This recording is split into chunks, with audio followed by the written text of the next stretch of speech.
Hello viewers, Haider Nisma channel में आपका इस्तकबाल है। मैं हूं मुमताज़। आइए वीवर्स, आज के वीडियो में हम स्ट्रेस के बारे में बात करेंगे। स्ट्रेस के बारे में कौन नहीं जानता। आजकल तो ये वर्ड का इस्तेमाल हर छोटा बड़ा बच्चा बूढ़ा औरत और मर्द सब भी करते हैं। लिहाजा स्ट्रेस एक कॉमन वर्ड है जो रोज़मर्रा की ज़िंदगी में, रोज़मर्रा के कामों में हम महसूस करते रहते हैं। कुछ लोगों को स्ट्रेस इनके एनवायरनमेंट की वजह से होता है, जैसा कि उनके हालात ऐसे हों जहाँ पर ओवर क्राउडिंग हो गया हो या नॉइस पोल्यूशन हो या ऐसे कोई नाखुशगवार वाक़यात, नासाज हालात हो, तो उस वजह से भी स्ट्रेस होता है।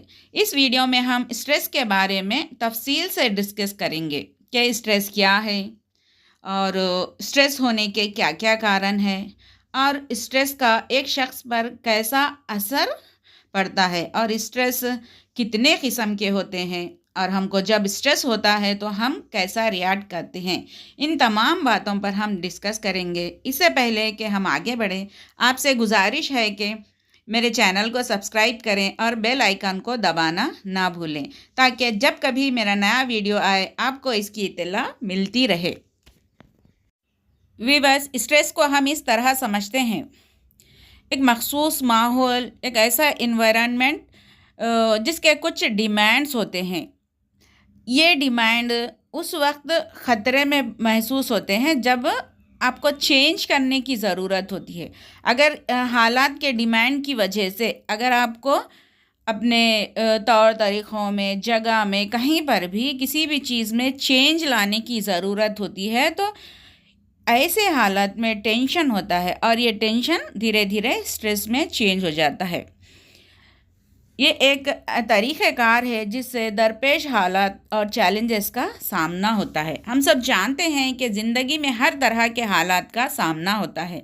कुछ वाक़यात ऐसे होते हैं जो स्ट्रेस पैदा करते हैं और इंसानी सेहत पर असरअंदाज होते हैं, लेकिन स्ट्रेस का ताल्लुक़ हमेशा ही नाखुशगवार नहीं होता, बल्कि खुशगवार वाक़यात भी कभी कभार इंसान को स्ट्रेस में मुब्तला करते हैं।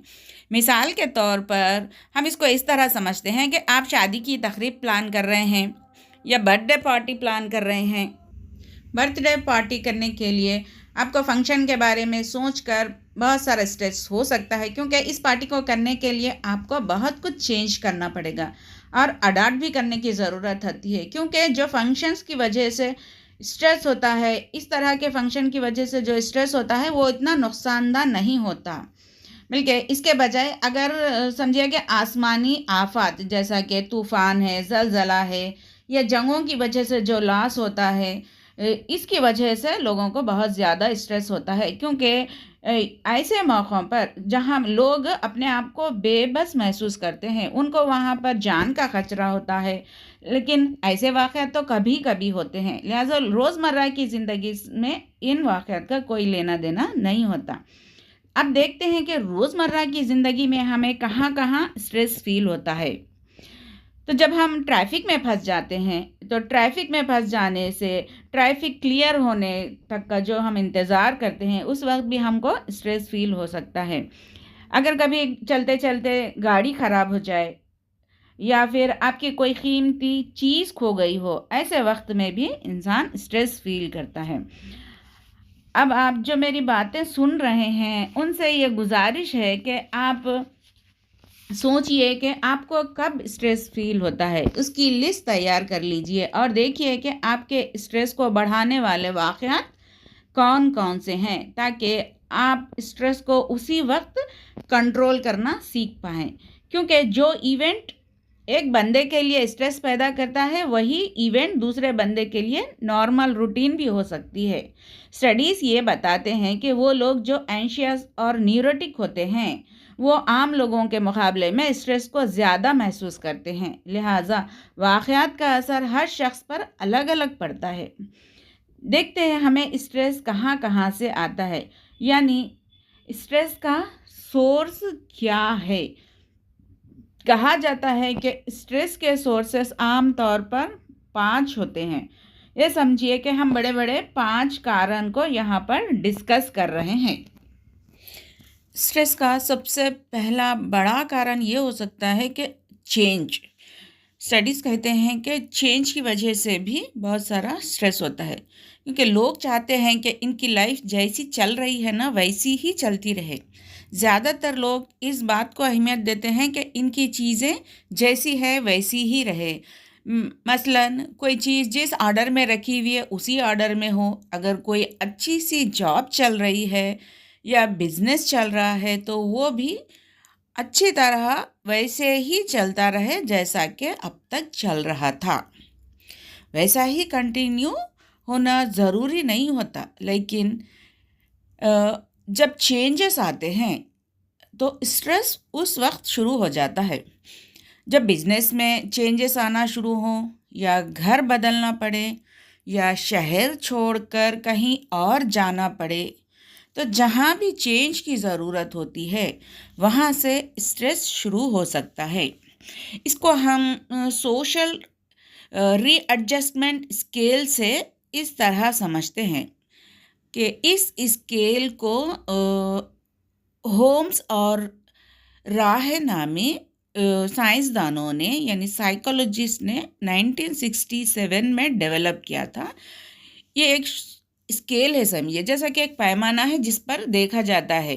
जैसा थर्मामीटर होता है तो उस पर बुखार चेक किया जाता है ना, वैसा ही एडजस्टमेंट को सोशल रीएडजस्टमेंट की एक स्केल होती है जिस पर बताया गया है कि बंदे को कब कब स्ट्रेस हो सकता है। अगर किसी के लाइफ पार्टनर का इंतकाल हो गया हो तो स्ट्रेस का मीन वैल्यू 100 बताया गया है। ये बड़ी लंबी लिस्ट बताई गई है जिनमें तलाक की वजह से स्ट्रेस हो सकता है, या मियाँ बीवी में अलहदगी हो गई हो, या किसी को जेल की सज़ा हो गई हो, या कोई अपने करीबी रिश्तेदार की मौत का सदमा हो, या बीमारी का आना, या शादी को लेकर भी स्ट्रेस हो सकता है। शादी के बाद भी स्ट्रेस हो सकता है, नौकरी से निकाले जाने पर, और रिटायरमेंट के बाद, प्रेगनेंसी के दौरान, बिजनेस में ऊंच नीच हो जाए तो भी स्ट्रेस हो सकता है। ज़्यादा खर्च हो जाए, जैसे कि बहुत सारे लोन्स चढ़ जाएं, या बेटा या बेटी घर छोड़कर चले जाए तो भी स्ट्रेस हो सकता है, या ससुराली रिश्तेदारों की जानिब से तंग करने पर भी स्ट्रेस हो सकता है। स्कूल या कॉलेज के शुरुआती दिनों में भी स्ट्रेस हो सकता है, या जब अपनी निजी आदतों को बदलने की ज़रूरत होती है ना तो तब भी स्ट्रेस हो सकता है। बॉस की जानिब से कुछ कहने पर, स्कूल या घर चेंज करने पर, या सोने की आदतें बदलने पर, या फिर ईटिंग हैबिट्स में चेंज करने से, ये तमाम चीज़ों की वजह से भी स्ट्रेस हो सकता है। ये इस तरह इस स्केल में बताया गया है। तो चेंज एक बहुत बड़ा कारण है स्ट्रेस होने का। अब दूसरा कारण ये है, दूसरी सबसे बड़ी वजह ये है कि प्रेशर की वजह से भी स्ट्रेस पड़ सकता है। जैसा कि हमें प्रेशर कब महसूस होता है? उस वक्त महसूस होता है जब हमारे कामों को हम तेज़ जल्दी जल्दी निपटाना चाहते हैं और तेज़ी से सब कुछ अचीव कर लेना चाहते हैं, तो तब स्ट्रेस हो सकता है। और अपने बिहेवियर में ख़ास चेंजेस लाना चाहें तो भी हम प्रेशर फील करते हैं। और प्रेशर हमको कहाँ से आता है? इसका सोर्स अंदरूनी और बैरूनी दो तरह का होता है, यानी इंटरनल और एक्सटर्नल प्रेशर्स होते हैं। इन प्रेशर को हमको पहले आइडेंटिफाई करने की ज़रूरत होती है।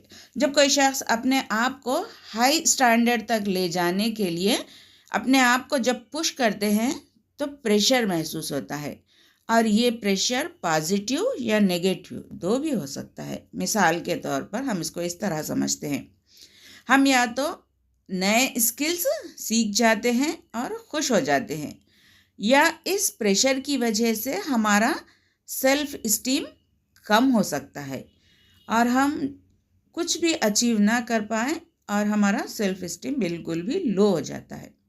ये था इंटरनल।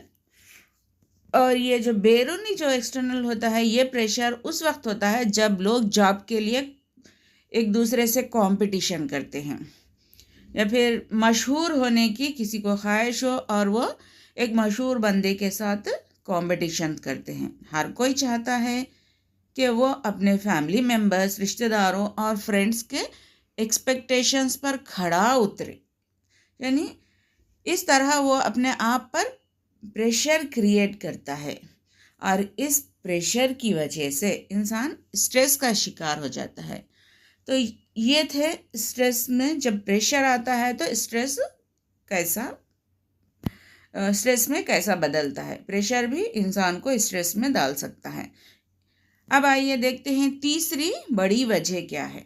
तीसरी बड़ी वजह में रोज़मर्रा के छोटे छोटे जो मसाइल होते हैं वो भी स्ट्रेस को पैदा कर सकते हैं। रोज़मर्रा हमको किसी न किसी छोटे से छोटे मसला या छोटे मोटे मसला से निपटना तो होता ही है।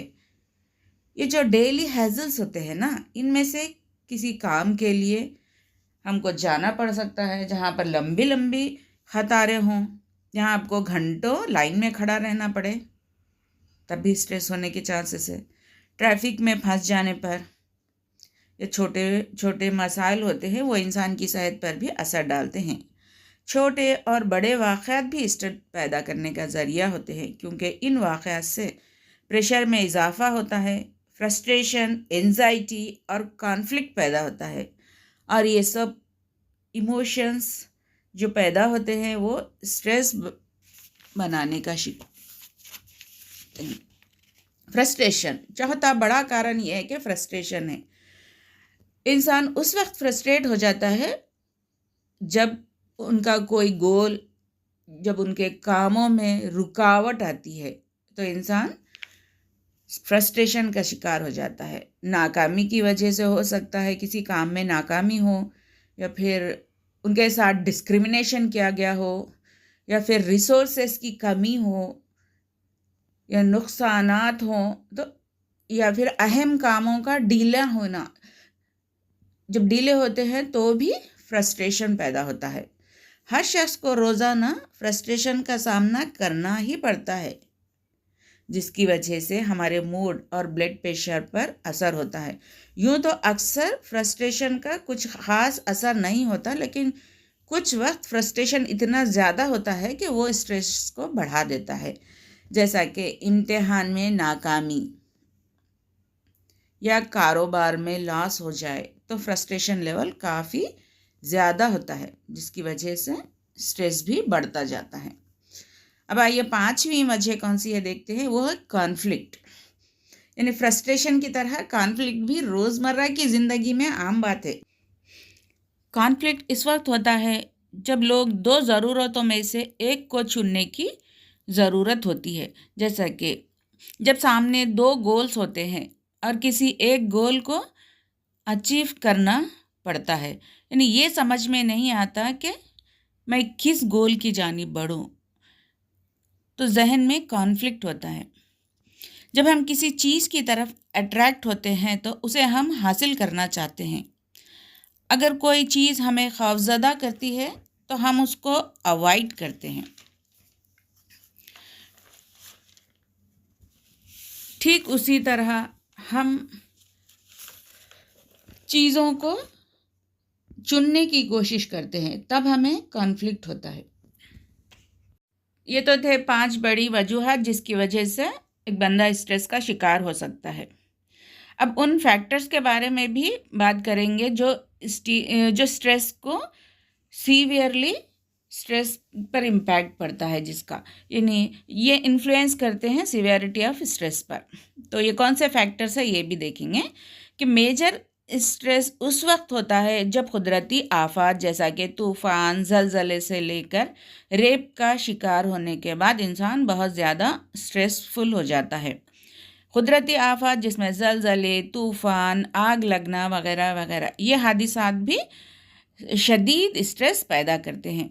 जब ये हादिसात होते हैं तो इंसान स्टन हो जाता है, उसे कुछ सुझाई नहीं देता। ऐसे वक्त आप कभी ऑब्ज़र्व किए होंगे कि वो लोग जो इन हादिसात का शिकार होते हैं, जब रेस्क्यू टीम उनके पास पहुंचती है मदद के लिए, तो वो रेस्क्यू टीम के जानिब से दिए जाने वाले तमाम इंस्ट्रक्शंस को फॉलो करते हैं। वो बिल्कुल उस वक्त इमोशनलेस होते हैं और कुछ वक्त गुजरने के बाद इनके इमोशंस जब बैलेंस में आते हैं, मगर एंजाइटी इनके अंदर बरकरार रहती है और इस इवेंट को बार बार वो याद करते हैं और आखिर में वो लोग गिल्टी फील करते हैं कि वो तो ज़िंदा हैं इस हादसे के बाद, मगर इनके रिश्तेदार मर चुके हैं। और जब कुछ ऐसा भी होता है कि एक्सट्रीम केसेस में ये देखा गया है कि बहुत ज़्यादा स्ट्रेसफुल वाक़यात की वजह से कुछ लोगों में साइकोलॉजिकल डिज़ॉर्डर्स भी शुरू हो जाते हैं। इन डिज़ॉर्डर्स को हम पोस्ट ट्रॉमेटिक डिज़ॉर्डर कहते हैं, यानी इसको पीटीएसडी का नाम दिया गया है। तो ये थे मोटा मोटा यानी बड़ा सा कारण। उसके अलावा बेरोज़गारी भी स्ट्रेस पैदा करने का बास होती है। स्टडीज़ बताते हैं कि जब नौकरी चली जाती है तो बहुत सारे लोगों को हाई ब्लड प्रेशर की शिकायत हो जाती है और बाज़ लोग सिगरेट नोशी करने लगते हैं, अल्कोहल पीने लगते हैं और एंजाइटी का शिकार भी हो जाते हैं।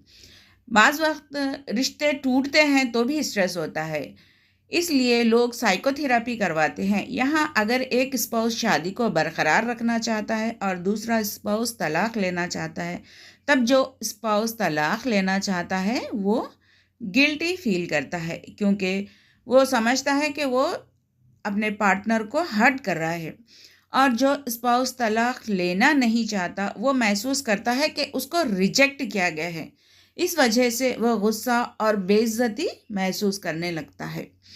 मज़ीद ये कि अपने प्यारे रिश्तेदारों की मौत वाक़ हो जाती है तो भी सीवियर स्ट्रेस होता है। लॉस की वजह से वो गमगीन हो जाते हैं। यूँ तो किसी रिश्तेदार की मौत पर गमगीन होना नॉर्मल है, लेकिन अगर ये कैफियत महीनों तक बरकरार रहे तो ऐसे शख्स में गुस्सा, इमोशनलेस हो जाना और डिप्रेशन, ये तमाम चीज़ें होने के चांसेस होते हैं। अब तो व्यूअर्स, आइए इन सब का मुकाबला कैसा किया जाए, स्ट्रेस के कोपिंग स्ट्रैटेजीज़ क्या हैं, ये हम जानने की कोशिश करेंगे। कोपिंग स्ट्रैटेजीज़ के माने हैं हम स्ट्रेस को काबू में करने के लिए क्या क्या हिकमत अमली बनाते हैं और स्ट्रेस की वजह से हमारे अंदर जो डिसऑर्डर्स पैदा होते हैं उनको कम करने के लिए हम जो तरीक़े इख्तियार करते हैं उसको कोपिंग स्ट्रैटेजी कहते हैं। यानी कोपिंग स्ट्रैटेजी भी दो तरीक़े की होती है। एक वो होती है जिसको कहा जाता है अडाप्टिव और दूसरी है माल अडाप्टिव। मिसाल के तौर पर हम इसको इस तरह समझते हैं कि एक स्टूडेंट है, इसको स्ट्रेस है एग्ज़ाम का, वो इम्तिहान लिखने के लिए तैयारी करने का उसको बहुत सारा स्ट्रेस है, तो वो इस स्ट्रेस से निपटने के लिए कुछ तरीक़े इस्तेमाल करेगा ताकि उसका स्ट्रेस कम हो सके। तो उसके लिए वो स्टूडेंट स्टडी का वक्त बढ़ा देगा ताकि वो अच्छे से तैयारी कर पाए। उसके अलावा किसी कोचिंग सेंटर से हेल्प ले ताकि एग्ज़ाम की तैयारी अच्छे से हो सके। तो ये तो था स्ट्रेस दूर करने का तरीक़ा। और वहीं स्ट्रेस को दूर करने के दूसरे जो तरीक़े होते हैं, इसमें से ये तरीक़ा अच्छा तरीक़ा कहा जा सकता है।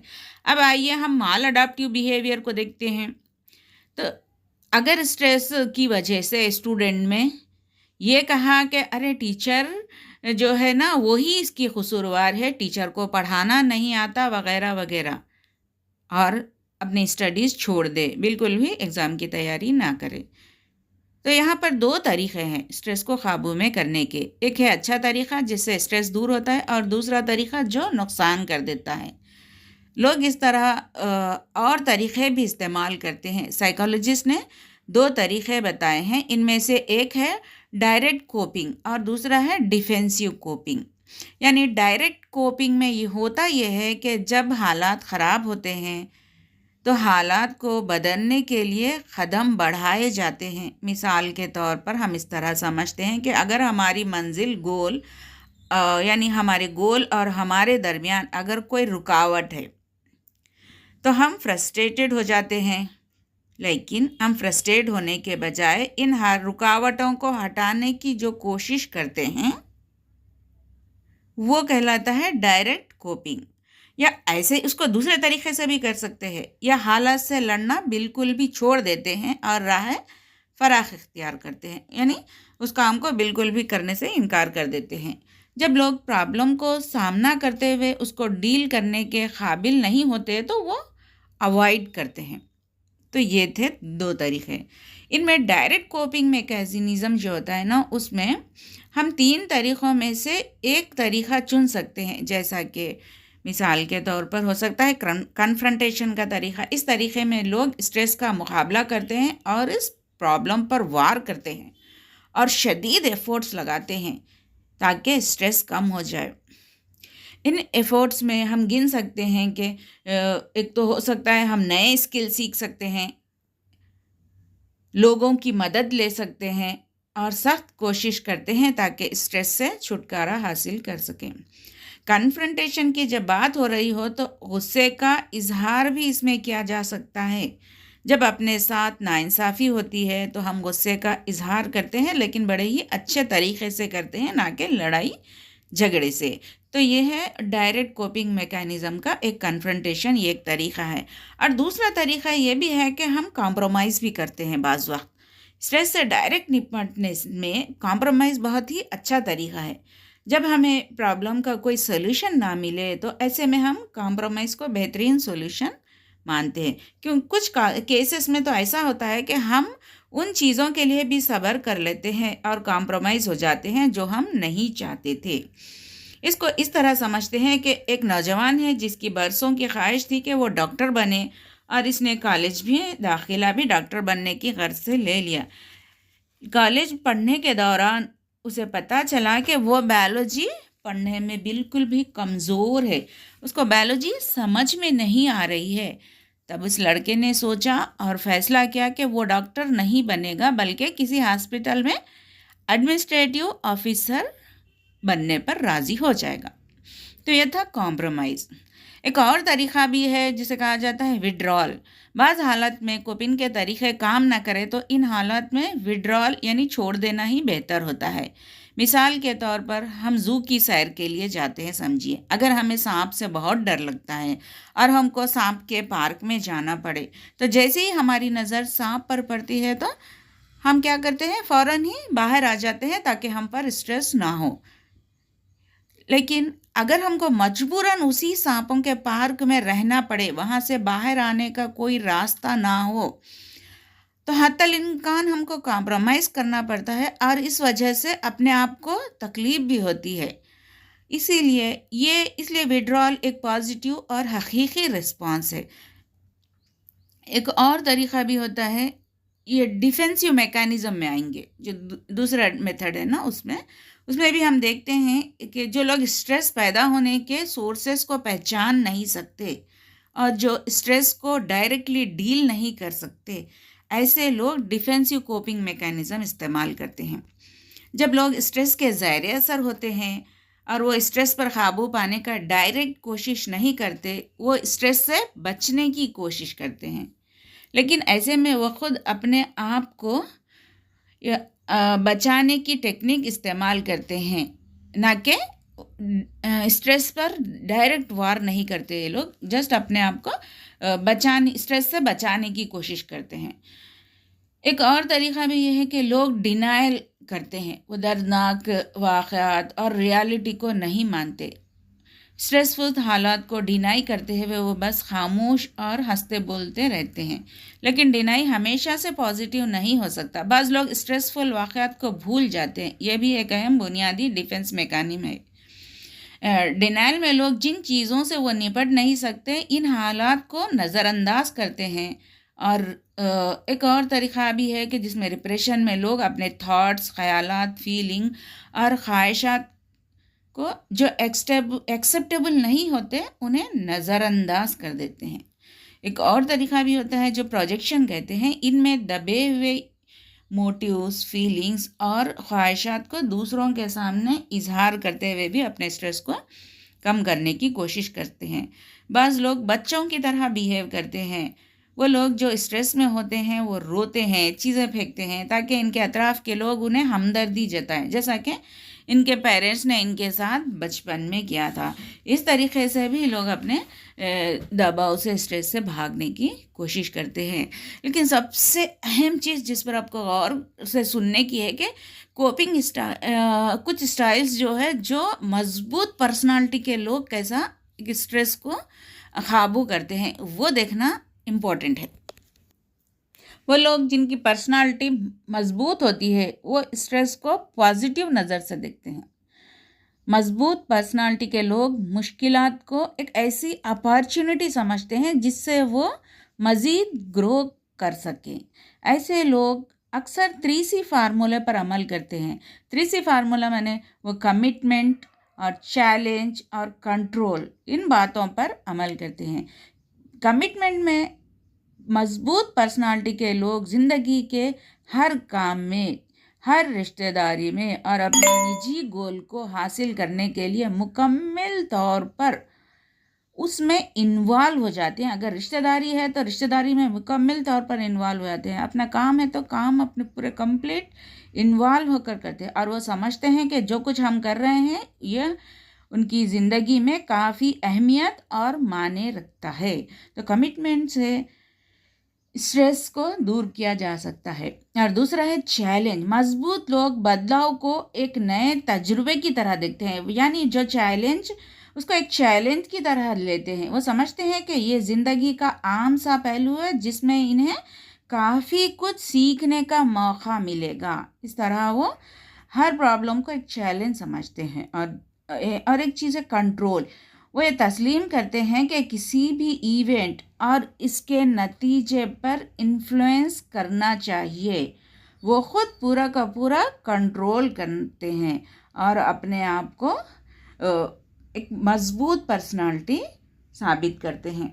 इस तरह मज़बूत शख्सियत के मालिक लोग स्ट्रेस को बेहतरीन तरीके से काबू करते हैं और स्ट्रेसफुल इवेंट को कम नुकसानदा बनाते हैं।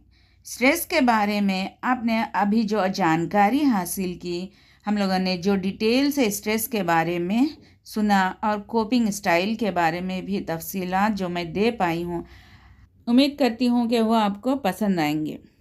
एक और इतला ये है कि अगर आपको मुझसे काउंसलिंग सेशन बुक करवाना है तो डिस्क्रिप्शन बॉक्स में मेरा कॉन्टैक्ट नंबर दिया गया है, आप उस पर फ़ोन करके अपना स्लॉट बुक करा सकते हैं। शुक्रिया, बेहद शुक्रिया।